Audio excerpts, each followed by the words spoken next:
ladies and gentlemen. He's your friendly neighborhood Spider-Man. Very fine young actor. He's one of the most popular actors of his generation. Tom Holland, everybody. This young man right here. What's your name? Hi, everyone. At the age of 27, already a Hollywood icon and the future of acting. But how did he get to this point? How did he become Spider-Man? Nothing was luck with Tom. His incomparable work ethic to the rest was evident, but also is the most loving, friendly, and most selfless person. But I'm going to walk you through Tom's life and how he got to the point of being Spider-Man. And let me tell you, it was no luck. 1st of June 1996, Tom Holland was born to parents Nika Elizabeth and Dominic Holland in Kingston upon Thames. Growing up, Tom didn't have many, if any, complications. He expressed that he always got to see his parents because his mother worked from home and his dad was a stand-up comedian and therefore worked the night shifts. So he said there wasn't a moment where I wasn't with them. It helped the family remain happy and stable. So to us as kids, our parents didn't really work. They just were always home. So we had this amazing foundation where no matter any time of the day, either mum or dad would be at the house. And we felt so kind of solid as a family. And to this day, his parents remain happily together. Growing up, he attended Don Head Prep School and would be a top student, as when he would sit his 11+ exam, he would pass the test allowing him to get into the top schools, which I'll talk about later on in the video. But during his time in primary school, he discovered dance, but in particular ballet, which he was learning in his garage. He eventually got into a dance school called Nifty Feet Dance School and was taught hip-hop. Whether it was Tom's intention to go as far as he did with dancing, he certainly disrupted the space. His choreographer, Lynn, instantly saw the endless potential that Tom possessed and wanted to make sure she could make Tom realise his potential and eventually make him reach his ceiling. Then after 8 auditions and 2 years of training, on the 20th of June 2008, Tom made his West End debut in the infamous Billy Elliot the Musical as Michael, Billy's best friend. He would eventually give his first performance in the title role of Billy on the 8th of September 2008. He would also then get very high praise from his reviewers, praising his versatile acting and dancing skills. Also in the same month, he would go on his first TV interview on the news programme Channel 5. It's the heartwarming tale of a young boy who follows his dream. Billy Elliot secretly goes to ballet lessons and goes on to become a star. Why don't I audition for this? Because it looks quite cool. Yeah. And then I ended up auditioning, and then 2 years later I got the role. Then in the early 2009, he was featured on the ITV1 show The Feel Good Factor. Although this was new to Tom being introduced on live TV to a much wider audience than his musical shows, he seemed in his element. It seemed natural to him. His aura fed off to the audience watching him. What advice have you got for the role?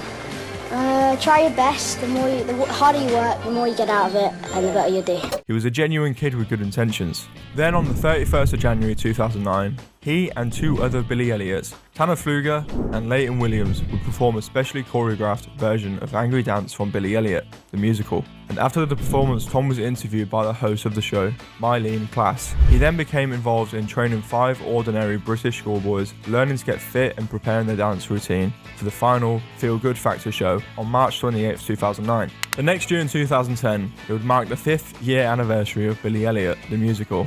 And Tom would be involved in a monumental moment in his life thus far.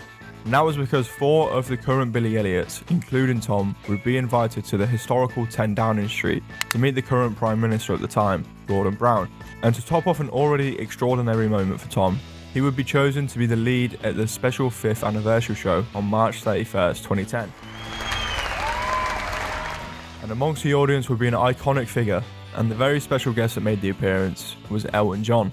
After Tom's heartfelt performance, Elton John only had the highest praise for the young Tom Holland. I'm blown away, and the boy who played a Billy was astonishing. So it's no exaggeration that Tom was a star boy in the making. Everyone was seeing his talent and dedication that Tom had. So it was only a matter of time before he started to get noticed by the bigger names. As I said earlier, Tom still took his schoolwork very seriously. So when he passed his 11+ exam, it allowed him to get into a college, that being Wimbledon College. And at the end of his tenure, he would also successfully complete his GCSEs, which allowed him to start a 2-year course at the School for Performing Arts and Technology, which is known for its famous alumni. And when his education came to an end, this is when he would leave Billy Elliot and start a fresh new venture in his life, to which he didn't know how it was going to go, but he had that feeling. It just felt right to do it. So he did. I had that moment where I was like, what do I want to do? I could try and stay at school and figure out what I want to do, or this thing that's been a hobby, but my sort of summer holiday activity, which is acting, I could try and do that for a living. It only took Tom 2 months to get into the film business, with him successfully auditioning for a starring role in the famous film The Impossible, which was based on a real-life event and played as Lucas Bennett, who was the son of a family that took a trip away and ended up fighting for their lives as they were unexpectedly struck by a tsunami. The film was a success to say the least. Having a $45 million budget, it would gross $198 million. So as a debut film for Tom, it was sure a reassuring moment for him to know that he made the right choice. But obviously it wasn't just him that made the film do as well as it did. But the headlines certainly gave Tom the respect he well deserved. Many different sources would rave about Tom, expressing their thoughts on the young man's debut for his filming career, and had nothing but positive words to say. The Telegraph would say, "What a debut to, from Tom Holland, as the eldest of their 3 lads." Hey You Guys said, "Tom Holland, making one of the finest feature debut in years." And then the New York Times would say, "Mr. Holland, meanwhile mature before our eyes, navigating the passage from adolescent self-absorption to profound and terrible responsibility. He is a terrific young actor." Tom was smart about the situation of him being the talking point of the recent success of The Impossible, and he done this by attending as many interviews as he could. But then it wasn't only just the headlines that would praise Tom. The actors from the film would also openly express their thoughts about him. The director of the film, Juan Antonio Bayona, would say, "He had this extraordinary ability to get into emotion and portray it in a very, very easy way. The best I'd ever seen in a kid." And then Ewan McGregor, who was an actor, would say, "It was wonderful watching Tom, who had never worked in front of a camera before, to see him really get it and grow as a film actor as he went along. He's really talented and polite to everyone. It's very easy for children to lose perspective, but he's absolutely on the right road and a brilliant actor." A flawless performance noticed not only by the papers, but also fellow colleagues, to which had nothing bad to say about him, which in hindsight let other people know in Hollywood that there's no gamble with Tom. He was meant for the Hollywood business. But lastly, to top off such a dream debut for Tom, Holland received a number of nominations for his role in The Impossible, which were Best Young Actor/Actress, Most Promising Performer, Best New Actor, and lastly, Young British Performer of the Year. 4 very impressive accolades for the young man to claim. Tom was on cloud 9 in this moment in time. Winning such awards amongst other actors he's against, but being recognised as the best, must have been some feeling for the young man. But Tom didn't let the treadmill stop there. 2013, he made another appearance in another film called How I Live Now, and Tom played Isaac, who was a distant cousin from Daisy. The film didn't do particularly well because it only grossed $1.1 million after having a budget of around 8, so it's likely the film did lose out on money. Nevertheless, Tom still kept it moving. The next project would be voice acting, called Locke. And you see, at this moment in time, Tom isn't sticking to one genre of film, broadening his package as much as possible. After Locke in 2014, Tom would make a cameo in Billy Elliot, before Tom would be busy for the years to come. It would begin in 2015. He appeared in 4 episodes of BBC's 2 historical miniseries called Wolf Hall as Gregory Cromwell. He also co-starred as a teenage sailor called Thomas Nickerson in the adventure drama film called In the Heart of the Sea. And Tom would have to go to extreme lengths for the first time preparing for a role in a film, which would involve in him losing significant weight, eating anywhere between 500 to 1,000 calories. And then from this, his moment came. The moment Tom had been waiting for. The moment he manifested. A well-known company within Hollywood called Marvel Studios approached Tom to play a teenage Peter Parker and offered him a 6-picture deal. It was a pinch-me moment for Tom, as growing up he was a massive fan of Spider-Man, and it was no secret. He owned 30 different costumes and bedsheet covers of the character. It was even said that when he found out that he was a new Spider-Man, he actually broke his laptop from that much excitement. But how did this come around? A one-in-a-lifetime opportunity. Why did they pick Tom? Well, let me tell you. The reason the opportunity came about was because Tom was already on the radar. Kevin Feige and Amy Pascal had worked with Tom previously and had been impressed with his performances in the films like The Impossible and In the Heart of the Sea. But the process was as typical as it came.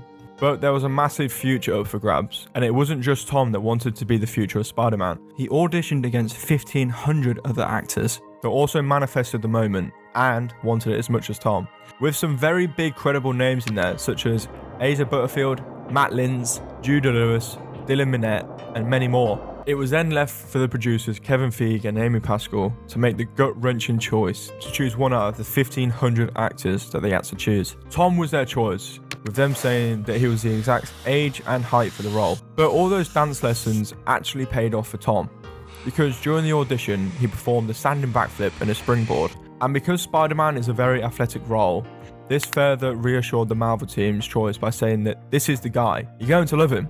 It was fair to say they were excited to see how Tom would play as Spider-Man. His first appearance as Spider-Man would be in 2016 in the film Captain America Civil War. And for me personally, this was a critical moment for Tom for many reasons, but let me explain why.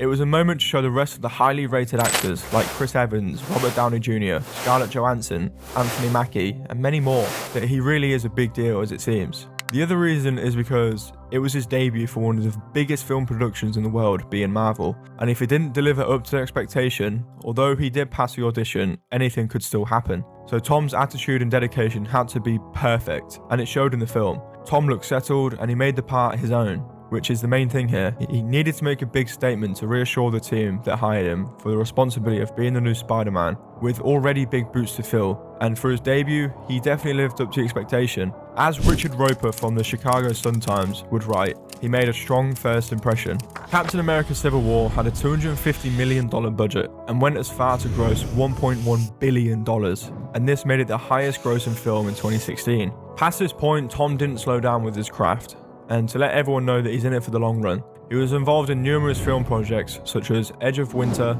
The Lost City of Z, and The Current War. And along the way, he achieved another respectable accolade, that being the Rising Star Award from the 70th British Film Awards. Next for Tom would be Spider-Man Homecoming. Tom played as the title character, to which he broke a new record for being the youngest actor to play a title role in the MCU. But Tom decided he wanted to make a change to the role and how Spider-Man was perceived. This was to make Spider-Man his own and evidently make a new legacy for Spider-Man. He'd done this by trying to balance being a high school student as well as a superhero. And to aid this, he'd done a bit of extra work outside of acting. He decided to attend a few days at an actual school called the Bronx High School of Science, but he wanted to get as close to an authentic experience as possible. And so, to achieve this, he had to go undercover. Oddly, for Spider-Man, they sent you back to school. Well, it was a joke. They don't obviously understand my British sarcasm. I said, wouldn't it be funny if I went to an American high school undercover to see what it would be like to be an American high schooler? And Marvel were like, that's amazing, let's set it up. So 6 weeks later, I'm like with a backpack, pencil case, books, on my way to the school, the Bronx School of Science, which is a school for genius kids. And believe me, everyone, I am not no genius. And yeah, so I enrolled in a high school for 3 days. I had like an accent, a fake name, a backstory. What was your fake name? Ben Perkins, who's my acting coach for when I was a kid. But they paired me with a kid called Arun, and I was supposed to be his brother or something like that. And Arun is an Indian kid, and when I came in, everyone was like... But Tom being Tom, on the second day he got bored and tried to convince his classmates that he was Spider-Man, and it didn't really go to plan because this was said. So I was sitting next to this very pretty girl in class, and you have to go through an exam process to get into this school, which obviously I didn't do. And she's like, hey man, what's your deal? How are you here? I was like, well, let me tell you my secret. I'm actually Spider-Man.